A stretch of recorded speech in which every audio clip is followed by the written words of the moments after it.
dark. Finally, I can see you crystal clear. Go ahead and sell me out and I'll lay your ship bare.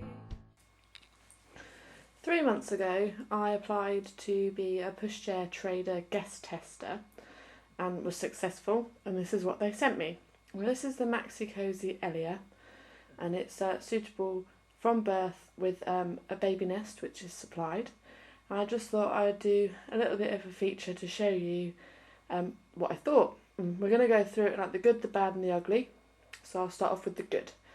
In all of the write-ups that I did for Pushchair Trader, I mentioned the really funky features that this pushchair has, and it did really impress me when I first got it, because I've never had a pushchair that's thought about these features basically, and it's always things that have been a bit of a niggle with another pushchair. So I'll start off by showing you what I mean.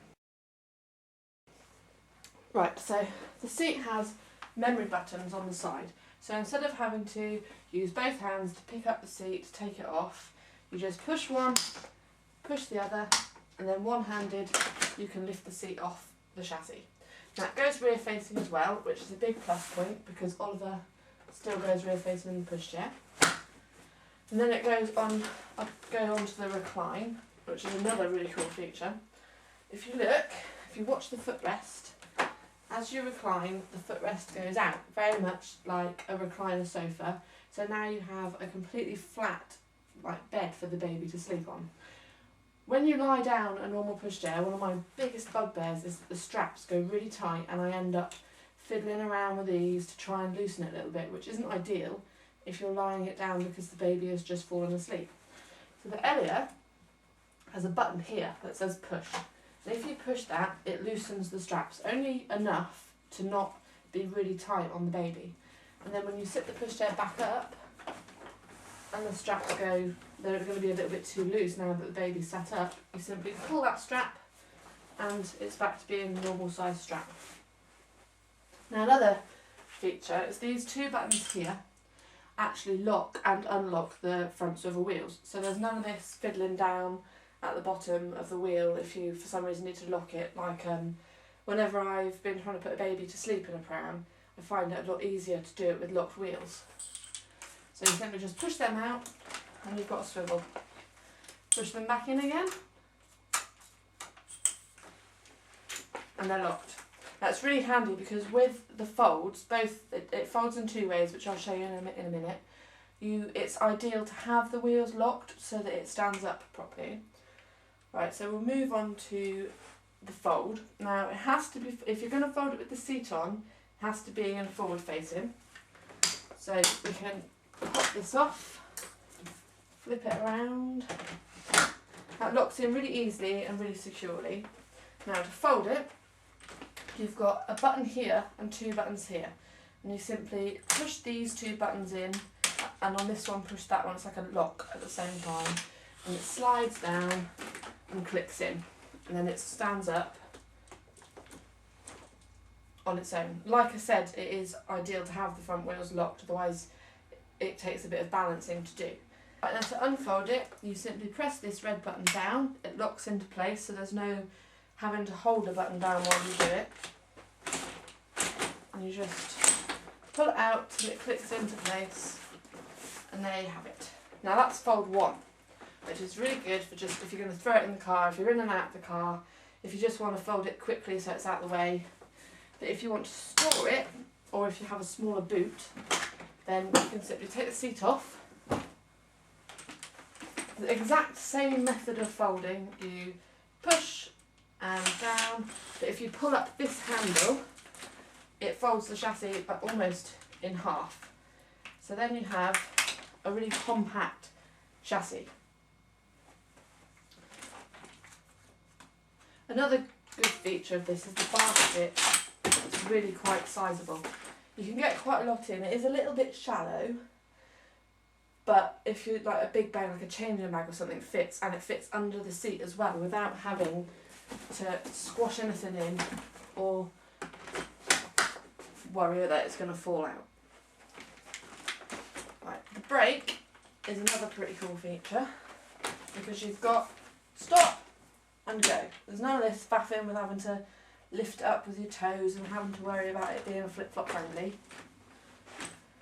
So that's all of the good features of the Maxi Cosi Elea. Right, now we'll move on to the bad.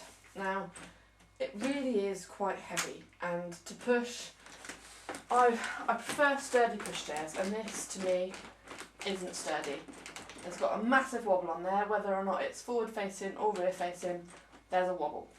Now what I found with the stop and go brake is that when the brake is on go, you've got a little bit more leeway on one side, so like that handlebar is lower because the brake's up, and you sort of feel yourself needing to overcompensate on the other side, which is solid because the brake's up. And it's the same when you put the brake on, you get the leeway that side and it's solid this side.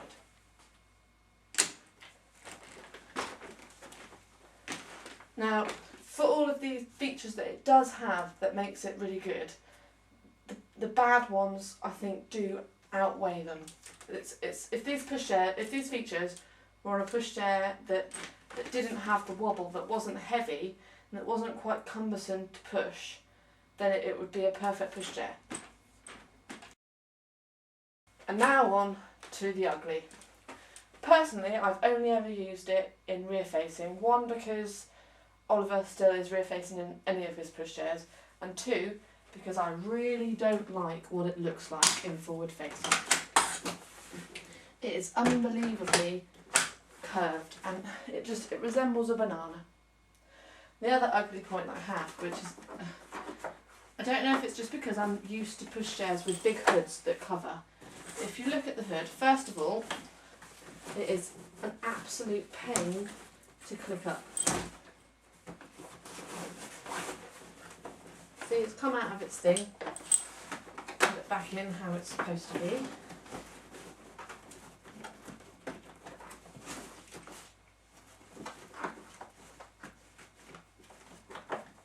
You have to bear with me a second, you can see why it's on the ugly list. Right, so you pull the hood over. Now, when I first got the pushchair, I thought this was it. This was the hood, and it meant when you lay the baby down, and you lie the seat down, there is absolutely no coverage to the baby's head. A few weeks later, after having a good fiddle, I found the zip. Now this does bring the hood out considerably further, and for sitting up, it's brilliant. Look at the coverage on that. That's going to block out the sun, and they're still going to be able to see where they're going. For lying down, which with a 7-month-old baby we did a lot of when we were using this in the summer, it's directly above him. There is still no coverage from the sun.